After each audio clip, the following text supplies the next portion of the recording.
सर्वेभ्यो नमो नमः। आज मैं कुछ ऐसे 4 प्रकार के भोजन के विषय में बताने आया हूँ जो हमें निषेध है। कौन से 4 प्रकार के भोजन हमें नहीं करना चाहिए। सर्वप्रथम आपके सामने थाली परोसा हुआ भोजन आए और अगर कोई व्यक्ति उस भोजन को लांघ कर चला जाए तो वह भोजन नहीं करना चाहिए, क्योंकि वह भोजन नाली के कीचड़ के समान हो जाता है, इसलिए वह भोजन त्यागने योग्य हो जाता है। और दूसरा नंबर है, परोसा हुआ भोजन में अगर ठोकर लग जाए तो वह भोजन भी नहीं करना चाहिए। क्यों नहीं करना चाहिए?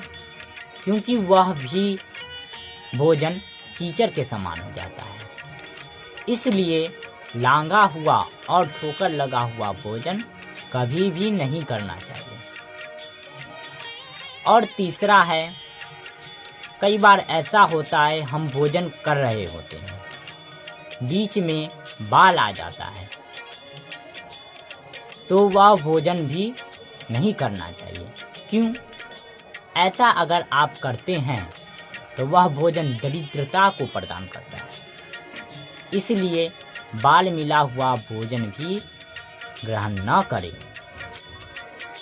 अब चौथा जो कुछ ऐसा है, शास्त्र में बताया गया है, पति और पत्नी को एक साथ एक थाली में भोजन ग्रहण न करें, क्योंकि अगर आप ऐसा करते हैं तो वह भोजन मदिरा यानी शराब के समान हो जाता है।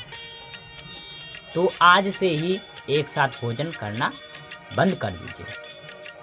आपके मन में एक समस्या और उत्पन्न होगा कि पति देव अगर जिस थाली में भोजन करते हैं और वो करके चले जाते हैं, तो उस थाली में अगर हम भोजन करते हैं तो यह भी गलत है।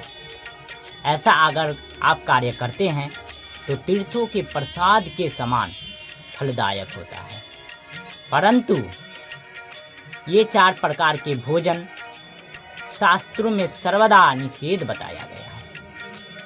सर्वे भवन्तु सुखिनः, सर्वे सन्तु निरामया, सर्वे भद्राणि पश्यन्तु, मा कश्चित् दुःखभाग् भवेत्।